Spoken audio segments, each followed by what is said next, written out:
Hey fellow gardeners, Dawn here from Seasonal Designs.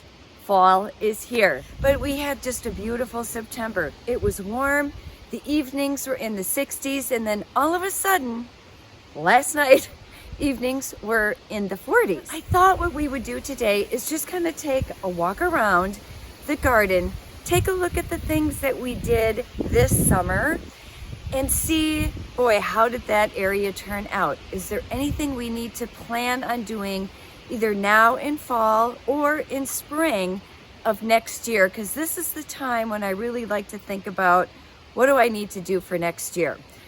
We're also going to look at a couple of areas that we really haven't looked at that really, quite frankly, are a hot mess that we do need to address next spring. And I'm going to show you those as well. Let's start here by the greenhouse. Now you guys remember the bed behind me. For the most part, most of this we actually planted up last summer. But this area right here immediately behind me, this was an area that used to be prairie that got so tall and just looked a little too woolly for me. I wanted to come in and extend this beautiful garden bed right up to this point so that as I'm looking out my windows in the house or sitting on the back patio, I look right into this beautiful garden. And quite honestly, there really isn't anything that I would change in this area. I'm very happy with the way it is turning out, the way it is filling in, the way it looks and how it kind of blends into the wild look of my prairie, but just a little bit more refined. So let's just take a quick close-up of this. But overall, I am really, really happy with this area. Let's start here because I do have a video that I will pop up that will show you what this looked like in June. And I'm not sure if you guys remember it, but this garden here in June was looking so beautiful because of the Nepeta that was blooming and the Salvia that started to bloom.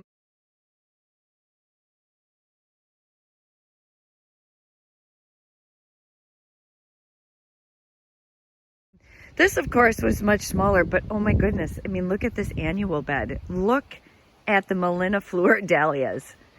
I mean, oh my goodness. And then the Salvia, I think it's Mystic Blue. Look at that. Is that just not so pretty?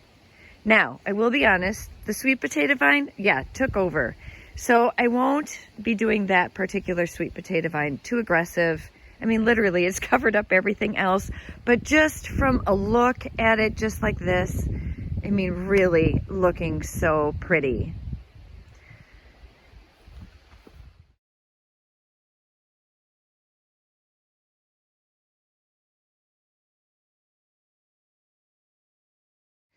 I let it bloom, I think, for the month of June and part of July. Then I cut it back severely. And I think we did a video on that. But it reflushed and had a second bloom. And it is October 7th. And quite honestly, it is still blooming. Obviously, not as good as the first flush in June. But what a wonderful plant. Love this particular Nepeta cat's pajamas. You can see that my Max Fry geraniums, they're all filling in very well. The autumn moor grass looking super pretty. And I love this grass because it doesn't get tall, but it has this beautiful color and these pretty little seed heads. Love it. This here in front, that's Stakey's Humelo or Humelo. I did cut all of the seed heads off on that because that is a super duper reseeder, and I really don't want it to reseed. I love everything the way it is. I don't need any more of those in here. But really, even though it's fall in here, and yes, there really are very few blooms, everything still looks so good and healthy. Salvia has a little bit of purple. Moonshine Yarrow, look at that. Still have some color.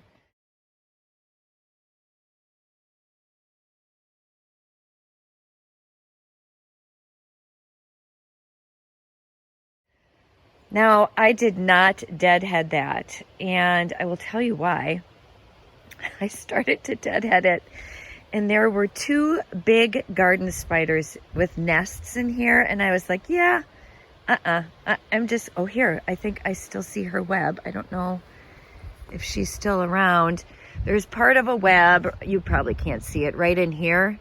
That was where one was, and I was like, no, we're just gonna leave this. So I did not deadhead that yarrow, and I do feel like if I would have deadheaded, it would have flushed again. So I probably will deadhead that next year and hope that my 2 girls will be out of there. More of that autumn moor grass. Let me get up close on it. Isn't that pretty? Things just did so well and are looking so full and lush. Some of the echinacea is still blooming.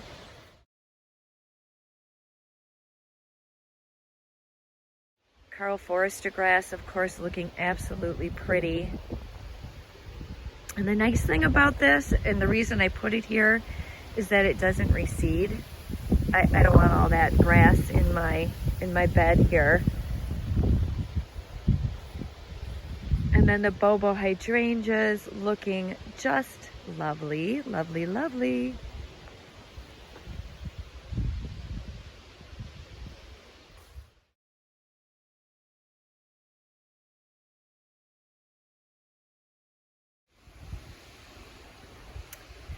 Well, I've just turned around 360 here, and I want to just talk a little bit about grasses. And again, I do seem to mass plant things. Look at that grass in the morning sunlight with the beautiful heads. It really is just starting to color up now. But isn't that just so pretty? And that grass just literally kind of wraps around and makes a tight little cocoon here around the pergola. I still have hanging baskets there that need to come off today. These containers, they're done. I mean, look at this poor guy. Yeah, so this is on my list for today. I'll be cleaning these out. And let's talk about the 2 containers here that flank the patio doors. Kept them pretty simple this year. And I'll have to pop up a picture of what these looked like. They were so pretty, so pretty. This is about a month after planting, and there's Gora in the center, Diamond Snow Euphorbia right underneath it, and then Superbinia Imperial Blue, Supertunia Vista Jazzberry, a Supertunia Mini Vista Scarlet, Beth's Blue Isotoma, and a Creeping Jenny in the center. Speaking of grasses, I mean, look at that. Isn't that just so pretty?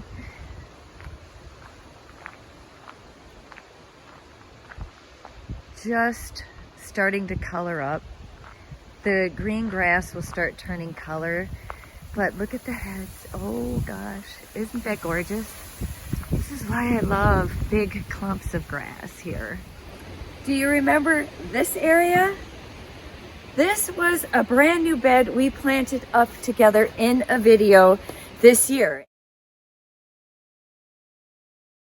And we tackled this in June. And if you remember, stuff that I got was pretty small. It wasn't blooming. The tag said one thing, but what actually showed up was something completely different. So there were about maybe 20 plants I had to dig back out.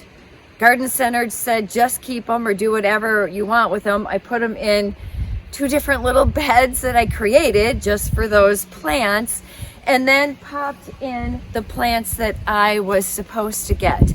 Now, we'll take a closer look at this. This is filling in nicely. The only thing I've really done here is kept everything watered and weeded. However, as we take a look through this, you're gonna see one of my other projects for today is gonna be coming in and weeding again right before fall get in there and pull those weeds out, because then you won't have to worry about them quite as much in spring. So if you look, I mean, some of this stuff is really filling in nicely. This was, I think, 3 or 4 of the butter rum coreopsis. It's a lower growing one. Beautiful flowers. I really love this plant, and actually I might, I would love to add more, but I don't think I have room. But beautiful little flower. Love the color. It's doing very, very well. Now, you're going to notice, look at this guy. He is a mistake. Didn't know he was a mistake until he started blooming late. All orange. Gorgeous, though. I was thinking about this. I think I'm going to pull him out, just pop him in a pot along with one of my heucheras for a little fall color, maybe pop a pumpkin in it. I'll put it up at the front porch, and because it has even more buds are coming, so I might as well use them. But he doesn't belong there. He's the odd man out. I think it's the last odd man out in this bed, I'm hoping. Because it's supposed to be Marcella, which does start out orange, but then fades to a pretty pink color.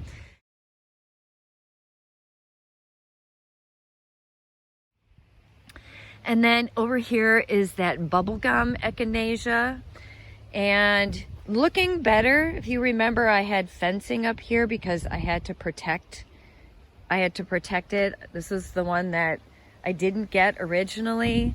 So, I mean, some of it is still really, well, I don't know about this guy.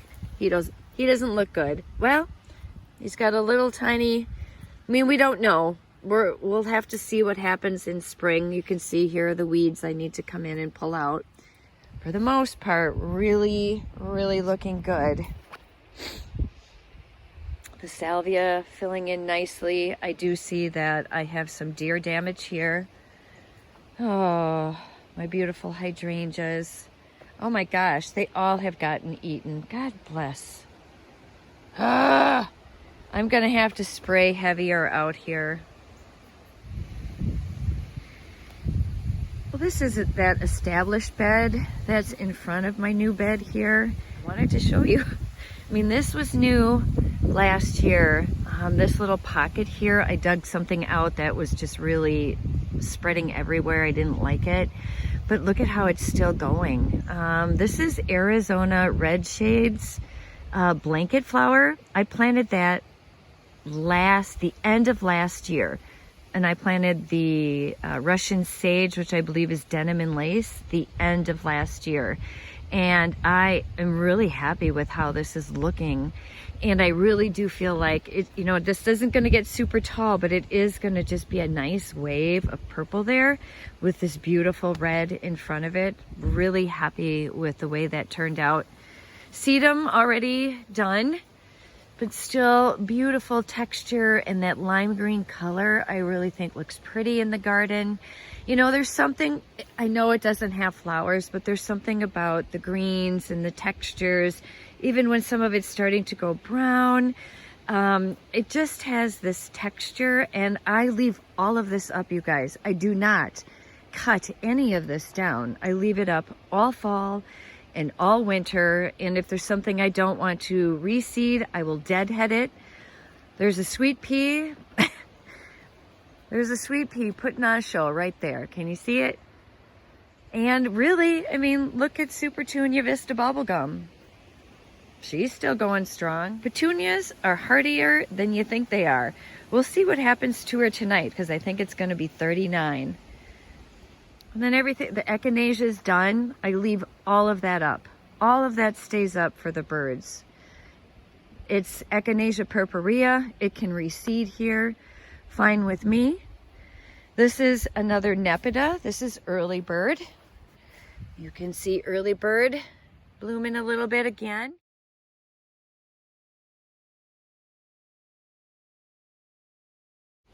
So this area here is where next year I feel like I have a lot of work to do. And I started in this area by just kind of moving around and transplanting a few things that I wanted to keep. You can see I have impatiens in here that are being eaten by the deer, which is totally fine. They were beautiful, kind of as a little filler, and had a pretty little white flower on them, which matched my beautiful bird bath. I have some hellebores in here, and those are gonna stay. But what you see like right in here behind me, this area here is all going to go. It is all going, this is like spring's project of next year. Now what was here was something called bishop's weed, and it is an SOB to get rid of, because I dug, I sprayed, it's still here. So I am going to need to spray again in spring, probably 2 or 3 times to kill this crap. And then I'm going to rework this. So it went all the way into here. I've tried to kill everything. I'm probably just going to heavily mulch that area like right in here, just to try to keep a dividing line between what is my flower garden and what is the wild area. All of this in here I sprayed. It was everywhere. It was all around that side of the tree and through here. Unfortunately, it's in my ferns. I can't like dig my ferns out and move them someplace else, because I'll just be taking the bishop's weed that's here and transferring it over there. And I don't want to do that. So this is all going to come out. So I will be working on, you know, just kind of this area in through here behind that bench.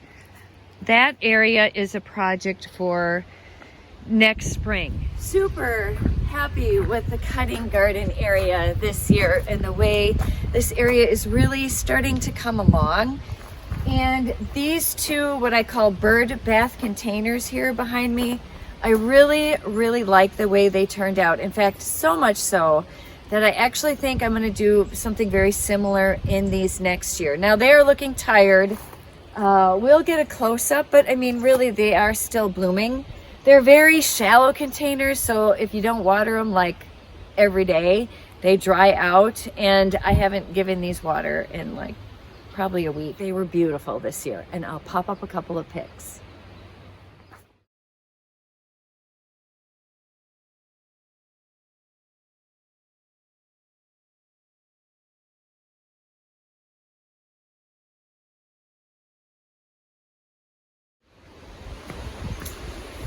Let's talk about these two containers, which I have already changed out for fall.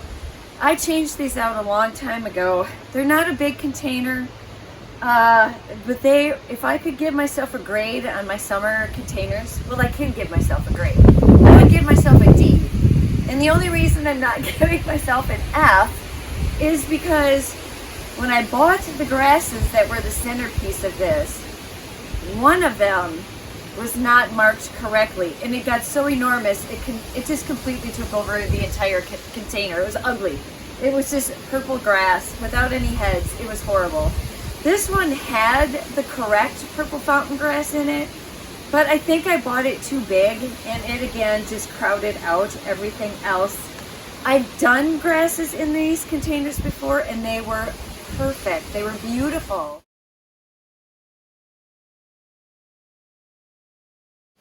And if I can find a picture, I'll pop it up, but this year they look bad. So yeah, D.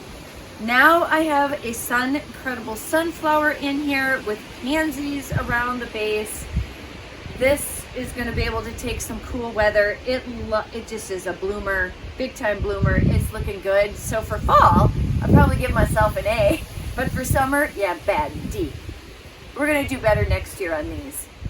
Let's talk about the Savannah urns that I did for summer as well. As you can see, they have already been changed out for fall. And again, I did that quite a while ago because I really did not like the way these turned out for summer. Now, these are the Savannah urns from Unique Stone. If I had to grade my summer containers in these this year, again, I think I'd give myself a D again. And this was nobody's fault but my own. Everything was labeled correctly, but things just did not perform like they have in the past, or like I had hoped they would. I will pop up a picture again of what these look like. When I first planted them, I thought, oh, beautiful. I love the color combo. I love the texture. I love everything about them, and they look good for like a month.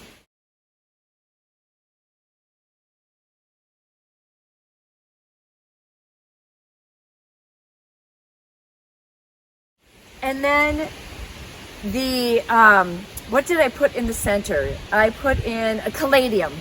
The caladium that I put in, which was supposed to be able to take sun to shade, never really took off. They were like this big, you could barely see them. They were supposed to get to the top of this, because I left this in, but they never did. They were a big disappointment. The other thing that I didn't like was the way the sweet alyssum filled in.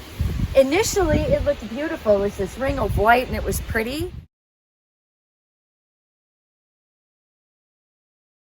But what ended up happening is it just blobbed out, and there were these big blobs hanging down part of the container. And I don't even know if I took a picture because I thought they were so horrible. If I can find a picture, I will pop it up.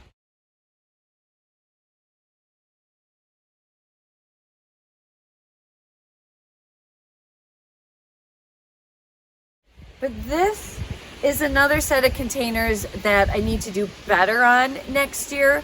I actually like what I did the previous year so much better than what I did this year.